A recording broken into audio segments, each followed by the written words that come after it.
Ethan Brooks' United Flight UA-1729 scraped the frost-rimmed runway of Chicago O'Hare at exactly 3:14 a.m. on a biting November Tuesday in 2022, the same hour his own mother had once boarded a one-way to Dubai 25 years earlier when he was just 10 years old, and standing on the very same tarmac waving goodbye with a construction paper sign that read "Come back soon, Mommy," in crooked red letters. And the instant the wheels howled against the concrete, he felt the desert dust still ground into the seams of his faded Levi's like a debt he could never settle with anything but time he no longer had.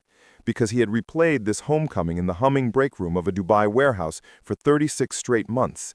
His daughter Lily sprinting across the terminal, 7-year-old legs churning like pistons, voice punching through the gate chatter with a single perfect "Daddy" that would erase every missed t-ball game, every skipped parent-teacher night, every promise snapped by distance and desperation, and the crushing weight of bills that piled up like snowdrifts back home.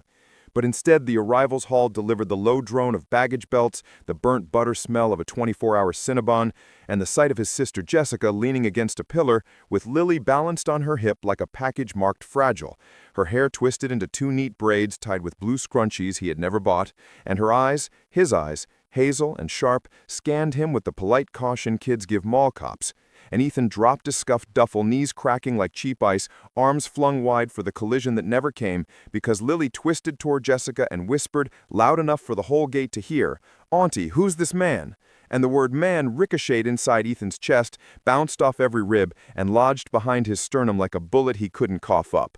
So he forced a laugh that cracked in the middle, ruffled her hair with fingers still smelling of airplane coffee, and said in the tone he once used to beg supervisors for double shifts, "Sweetheart, I'm your daddy. I'm finally home from Dubai."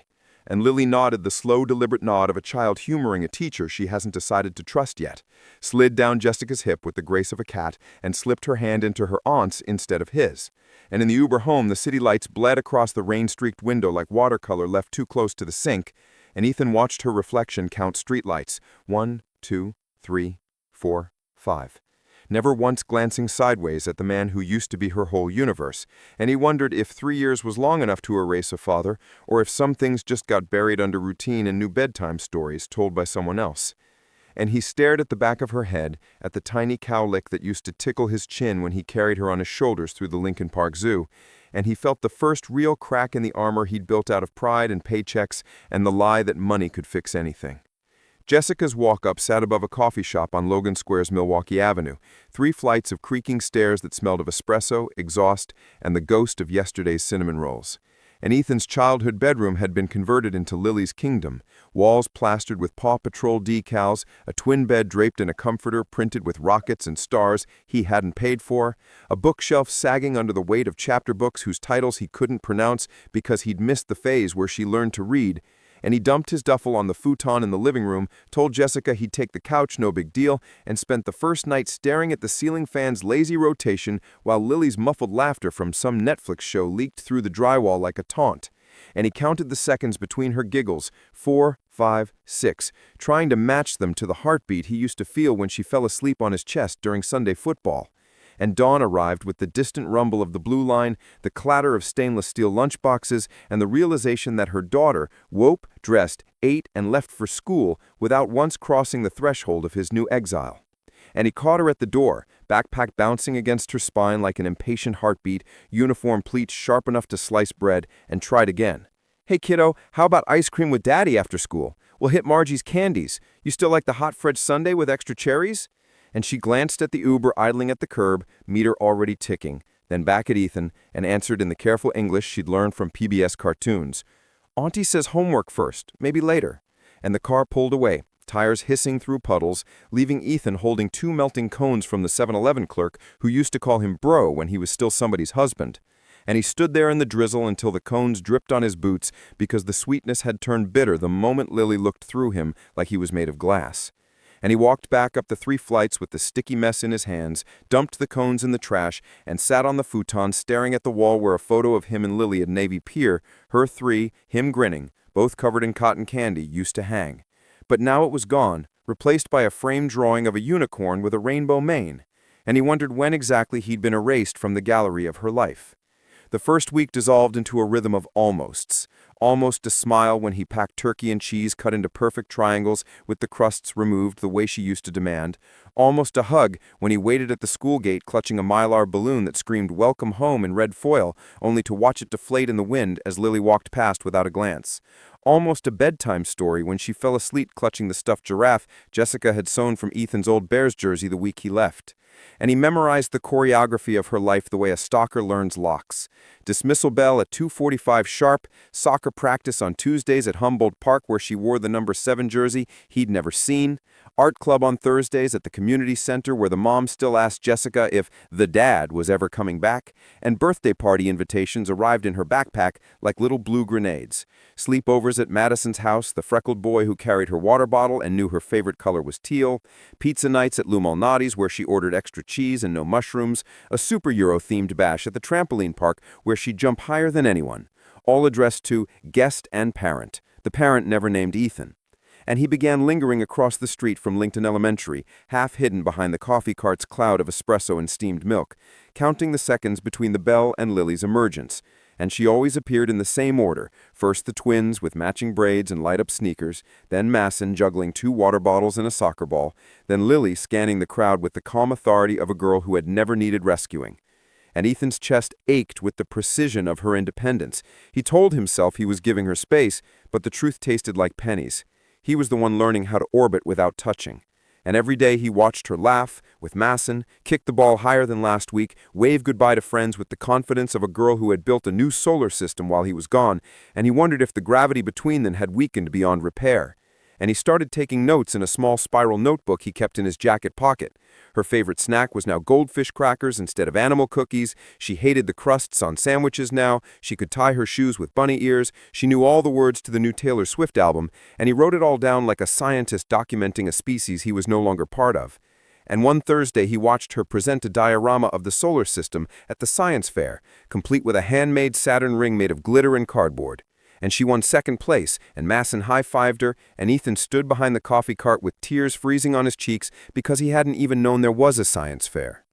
One November afternoon, the sky cracked open like an overripe pumpkin, dumping sleet that stung like birdshot, and Ethan stood beneath the maple tree opposite the school gate, collar soaked, watching Lily shelter under the Uber's roof, and she laughed at something Masson whispered, head thrown back, throat exposed to the rain, the sound bright and sharp enough to cut glass, and Ethan felt the cough bloom sudden and vicious in his lungs, a fist unclenching deep inside his chest.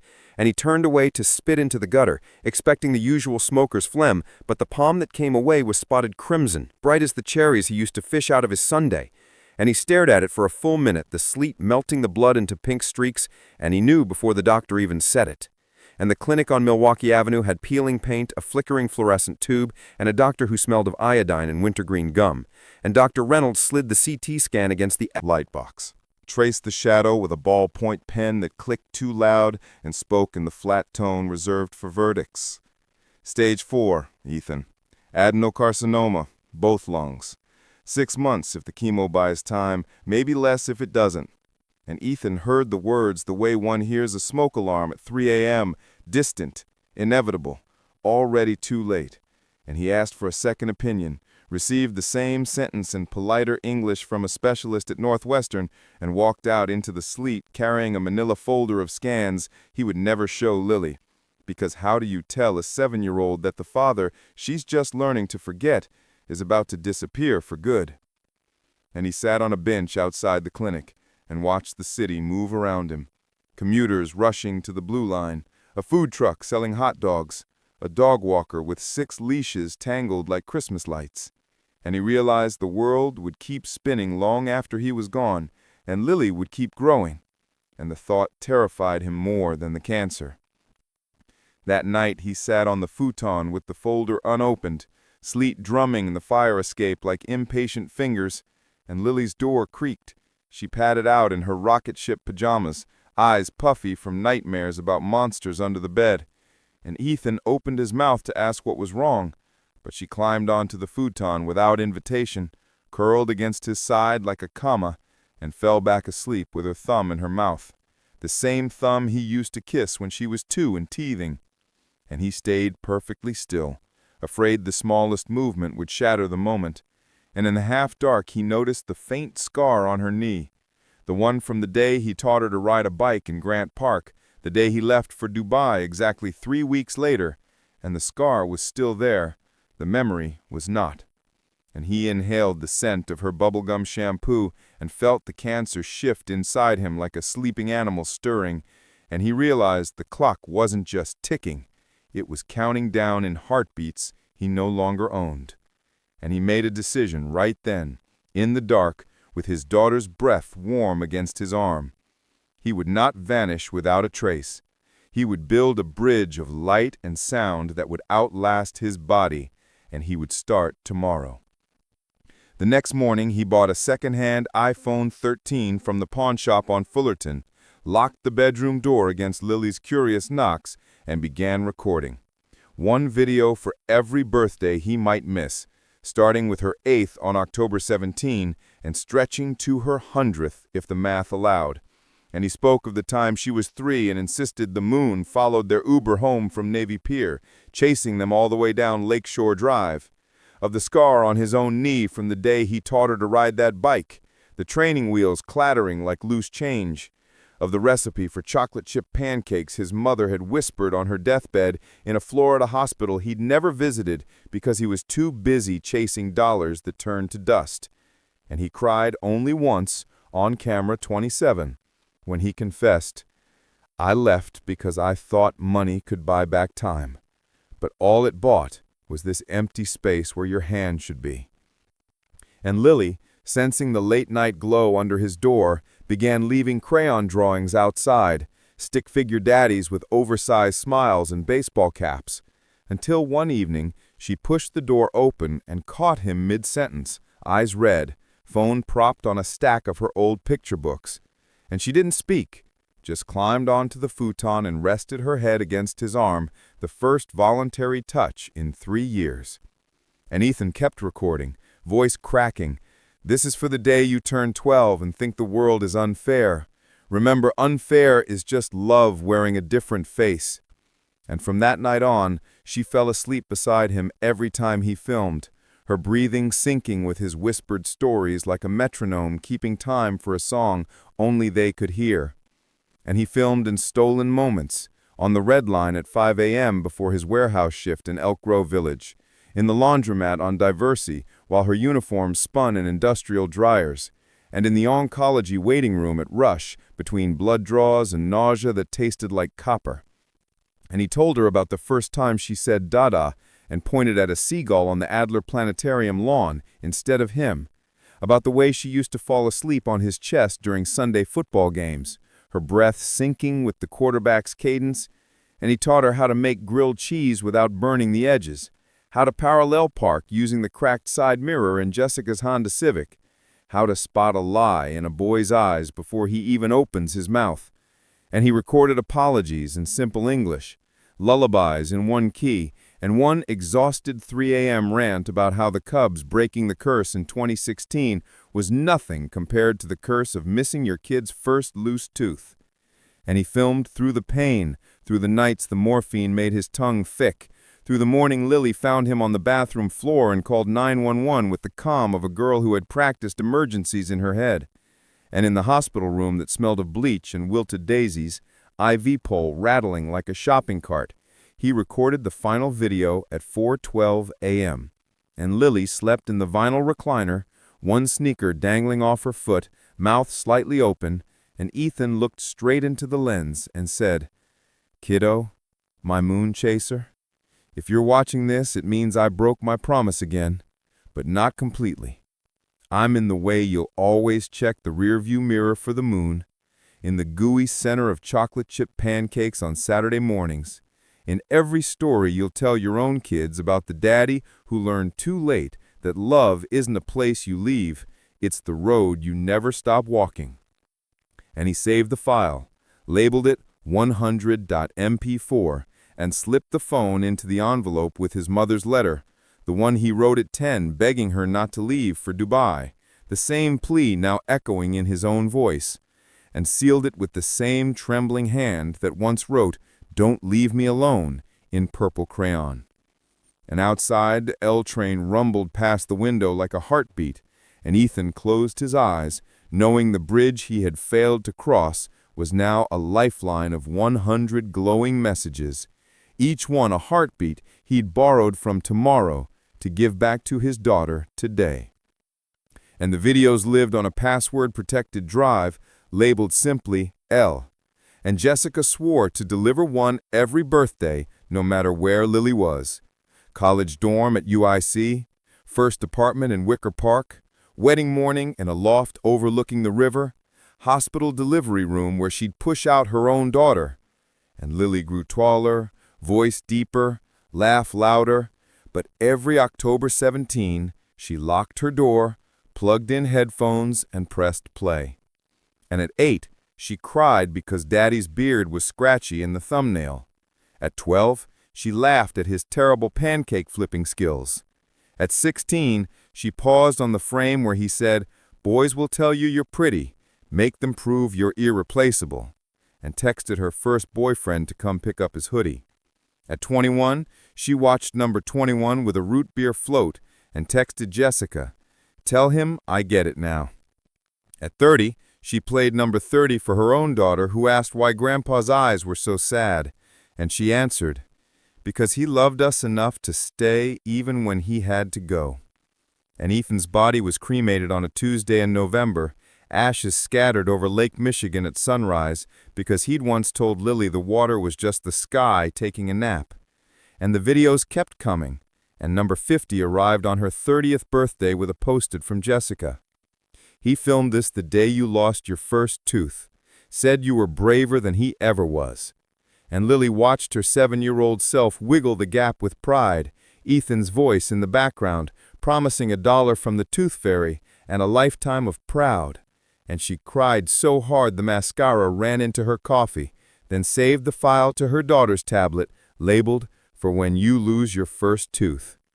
And by 40, she had a corner office in an ad agency in the Loop, a mortgage on a bungalow in Oak Park, with a faint scar on her knee, the same scar on Lily's own knee, and the smallest echo of the first time he'd said Dada, and pointed at a seagull, and said, "Mine son." And the son who called her captain because she could parallel park on the first try, and video 40 showed Ethan in a hospital gown teaching her the same trick using salt shakers on the tray table, and she played it for her son the day he got his learner's permit, and when he nailed the spot between two Subarus, she whispered, "That's Grandpa, he's riding shotgun."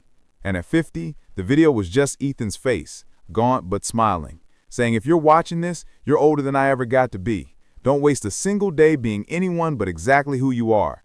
And she retired that year, bought an RV, and drove Route 66 with her grandkids, playing the videos on a loop through the speakers, so Ethan's voice became the soundtrack of every sunset over the painted desert.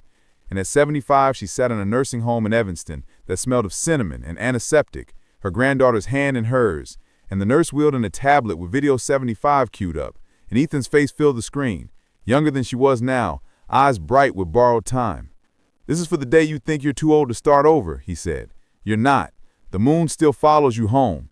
And Lily closed her eyes, felt the familiar weight of a 7-year-old head against her arm, and smiled. And somewhere in the cloud, video 100 waited for the day she finally joined him, labeled simply, "Welcome home, Moon Chaser. Daddy's been waiting."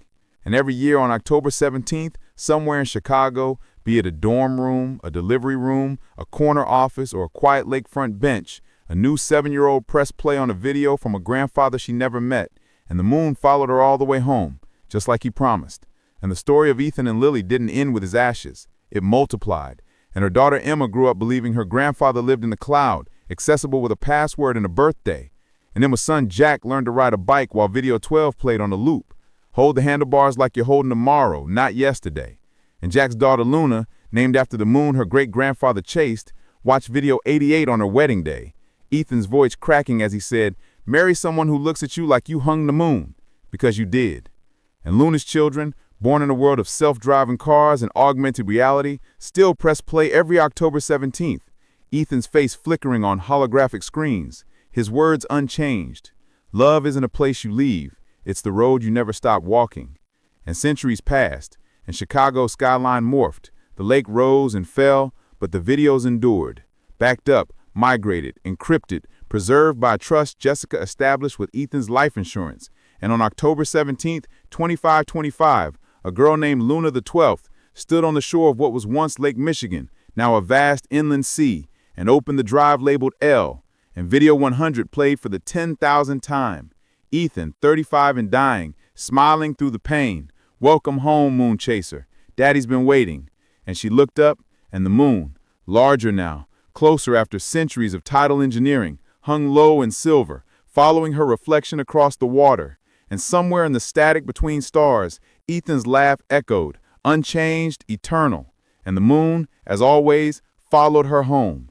And the story kept growing, generation after generation, each child learning that love doesn't die. It just changes form like water turning to vapor and back again. And Ethan's voice became the thread that stitched the family together across time. 100 videos becoming 1,000, 1,000,000, an infinite loop of fathers and daughters chasing the moon across the sky. And somewhere in every heartbeat, Ethan was still running to catch up,